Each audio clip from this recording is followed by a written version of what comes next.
Good morning, everyone. In yesterday's class, we have seen the basic introduction about the time response analysis and how to determine the output response in time domain. And we have seen the importance of the standard test signals and the classification of standard test signals. So there are total 5 basic test signals: step signal, ramp signal, parabolic signal, impulse signal, and sinusoidal signal. However, in yesterday's class, we have completed our step signal along with its unit step signal, which is the first one. Coming to the second one, which is a ramp signal and unit ramp signals. And what is ramp signal means? You can see here the ramp signal is indicated in this in a straight line. This is the ramp signal. So the signal which increases linearly with respect to the time. So the signal which increases linearly with respect to the time. If the signal is increasing like this, then we will call this as a positive ramp signal. Sometimes the ramp will be falling direction like this. So you can see this is also a straight line.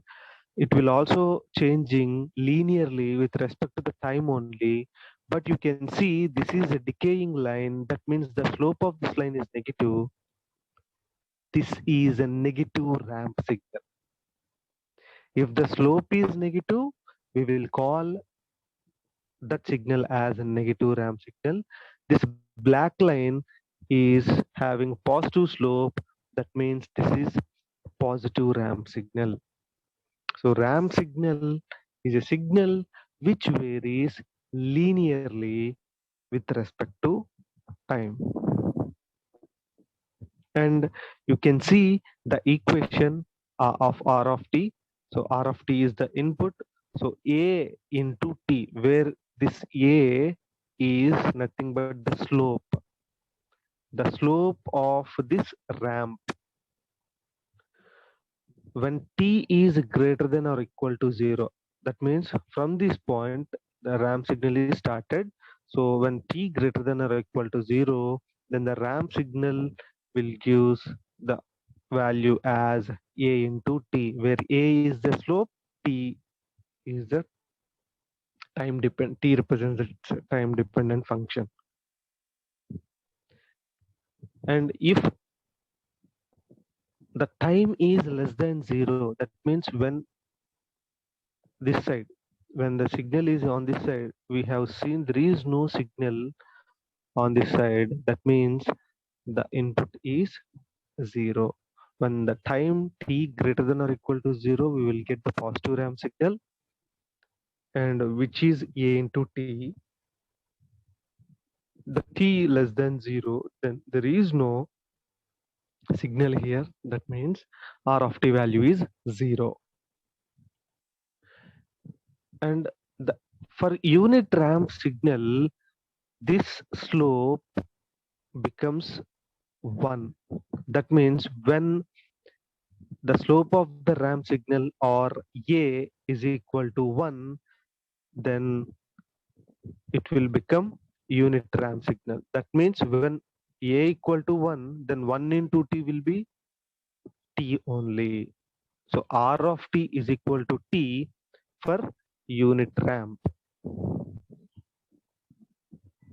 Okay, so this is about ramp and unit ramp signals.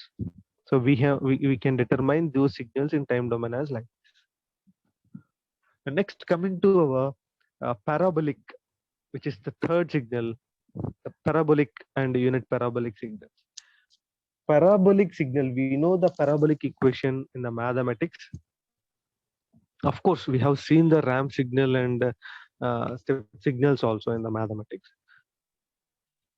Here also, the parabolic signal is nothing but the signal which varies square times with respect to the time.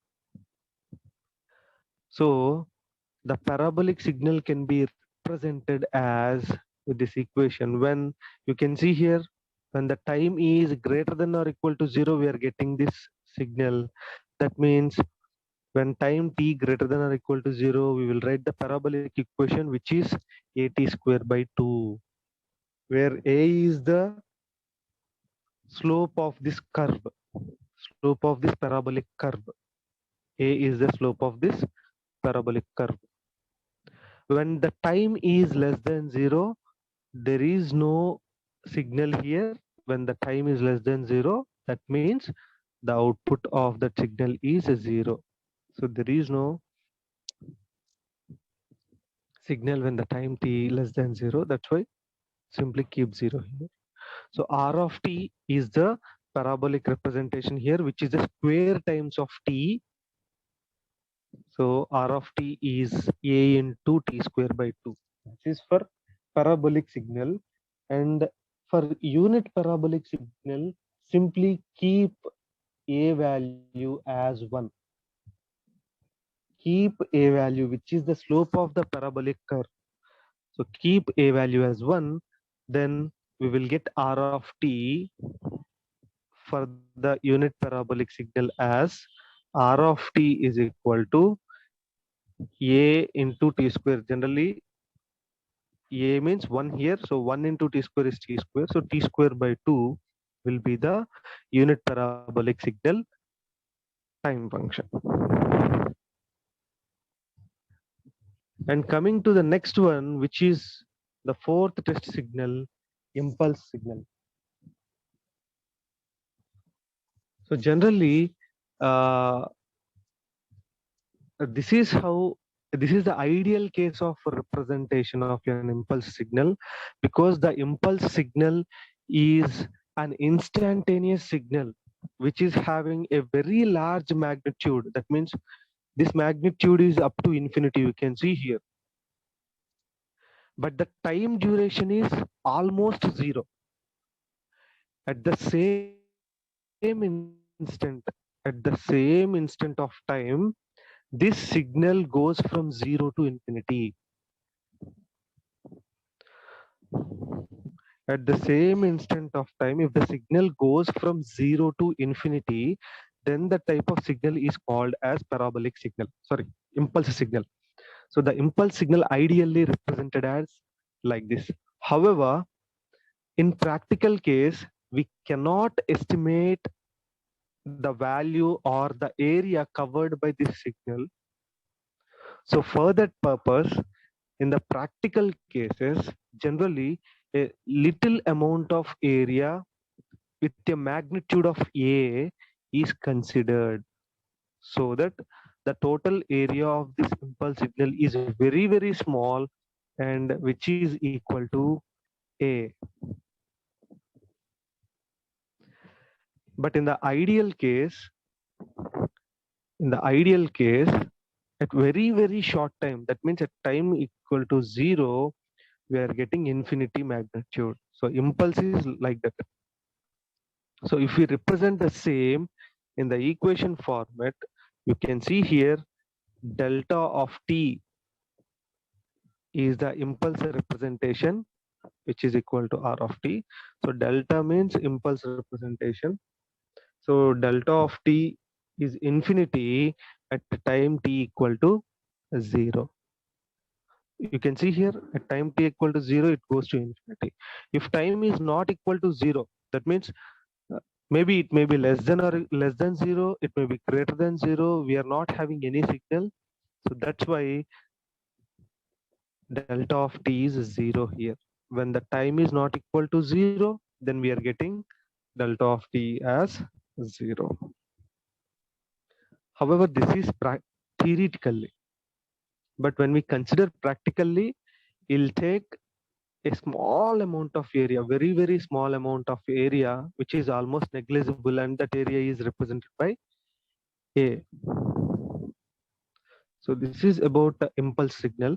And similarly, if you want to get this unit impulse signal, simply keep A value as 1, so that we can get unit impulse signal. If you keep A value as 1, then it will be unit impulse signal.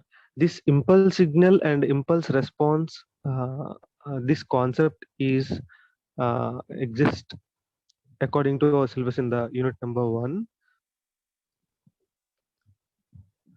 And so this is how we can attain impulse signal. And the impulse response, how we can get the impulse response. Impulse response is nothing but m of t. M of t, which means if the response of the system with an impulse input, you can see the response of the system with input as input impulse signal. So that response is called as impulse response, which is also called as weighing function. Impulse response is also called as weighing function, which is denoted by m of t. So this m of t, we need to calculate the m of t. M of t is generally, for a system, we need to attain the transfer function, and that transfer function is represented as m of s, right? So if we apply Laplace transform, inverse Laplace transform to this m of s, then we will get the m of t value. So this m of t is equal to inverse Laplace of r of s into m of s. However, this r of s is a input, and the input is impulse response. If we consider this is unit impulse response, then r of s will be 1 here. So 1 into m of s will be simply m of s. So if we apply impulse inverse Laplace transform, then we will get the impulse response in time domain. So this is about the concept of impulse signal and impulse response.